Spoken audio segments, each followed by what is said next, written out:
Olá, amigos, tudo bem? Uma importante corrente filosófica que surgiu no século XIX foi o idealismo. O idealismo alcançou uma grande repercussão, principalmente na Alemanha. O idealismo surgiu mais ou menos na época em que surgiu o chamado romantismo, que foi, além de uma doutrina filosófica, foi também um movimento cultural, né? Na verdade, o romantismo não ficou só limitado ao campo da filosofia. Mas o papo aqui é o idealismo, que teve nomes importantes. Um desses nomes importantes, né, sobre o qual a gente vai falar aqui foi Arthur Schopenhauer. Tá? Qual era a ideia basilar, a ideia central da filosofia idealista? Ora, ela colocava como ideia central a realidade que nos cerca, os seres, as coisas. Elas não têm um significado absoluto, único, universal. Então, como é que a gente pode explicar de uma maneira mais objetiva essa ideia de representação ou significado da realidade que nos colocavam os chamados filósofos idealistas? Eu preparei aqui, né, um desenho para que vocês tenham uma ideia. Como que se dá o processo do conhecimento? A gente colocou aqui, de um lado, o sujeito do conhecimento e o objeto do conhecimento. Quem seria o sujeito do conhecimento? Aquele que quer conhecer. E o que seria o objeto do conhecimento? Aquilo que se quer conhecer. Vamos pegar, no caso, eu, sujeito, e a felicidade seria aquilo que eu gostaria de conhecer. O que os idealistas colocavam? Eles colocavam que a realidade nada mais é do que fruto de uma representação que nós fazemos dela. Ou seja, quem daria o sentido, o significado, no caso do meu exemplo aqui, do que seria a felicidade, seria eu, não é? E não o objeto em si. O significado não estaria no objeto em si, no caso aqui, na felicidade em si. Então, o mundo, os seres, as coisas que me cercam, a felicidade, a justiça, a beleza, não é?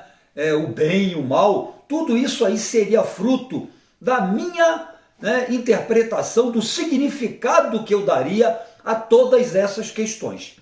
O Schopenhauer, ele tem uma obra bastante importante, né, uma das mais importantes da sua filosofia, chamada O Mundo como Vontade e Representação, em que ele coloca exatamente isso, a impossibilidade de se querer atribuir significados absolutos ou universais ao que quer que seja. Platão, lá na Antiguidade Clássica, ele é considerado como um dos precursores do idealismo, com a sua teoria das ideias, na qual ele, né, nos fala da passagem do mundo das aparências para o mundo das essências.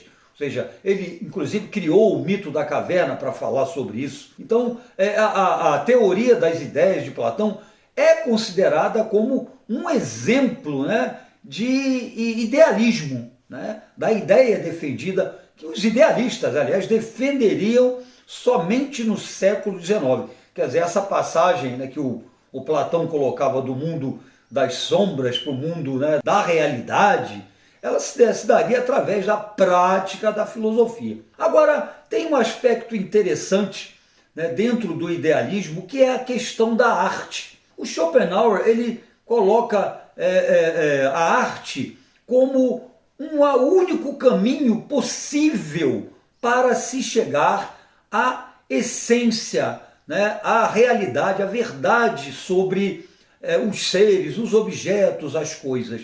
Ele diz que o artista, no momento em que ele cria, ele consegue penetrar, não é, na essência das coisas, dos seres. Então a arte seria a única via. O artista, todo tipo de arte aqui que eu estou me referindo, né, a música, as artes plásticas, a pintura, a escultura, a arte, de um modo geral, era vista pelo Arthur Schopenhauer como a única via possível de se chegar a uma suposta essência das coisas, né? Era o único caminho possível. Fora isso, as pessoas, né, que não se dedicam à arte, o que teriam desse mundo seria apenas a representação que, as representações, seria bom colocar assim, que dele fazem, né?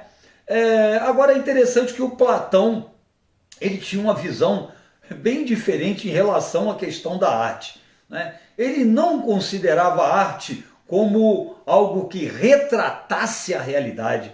Ele tinha até uma visão, eu diria, preconceituosa, por assim dizer, em relação à arte, que ele entendia que não passava de uma ilusão de realidade, de um arremedo da realidade. É uma visão bastante até preconceituosa em relação ao trabalho dos artistas de um modo geral. Então é bem interessante que, embora tanto Platão quanto Schopenhauer, né, fossem considerados como idealistas, Platão como um precursor e Schopenhauer já na idade contemporânea, é interessante que eles tivessem uma visão tão distinta em relação a essa questão de filosofia e arte, né? Então, a resposta para a pergunta, né, quais são os limites, qual seria o real alcance da arte enquanto forma de retratar a realidade, essa pergunta ela ainda continua sem resposta. É isso aí, gente. Você curtiu o vídeo? Se você curtiu, a gente recomenda o de sempre. Deixe seu comentário, tá? Compartilhe, deixe sua sugestão de tema. Tudo isso é muito importante para a gente aqui na Polis, tá bom? Um grande beijo para vocês, um forte abraço, Polis, e até o nosso próximo vídeo.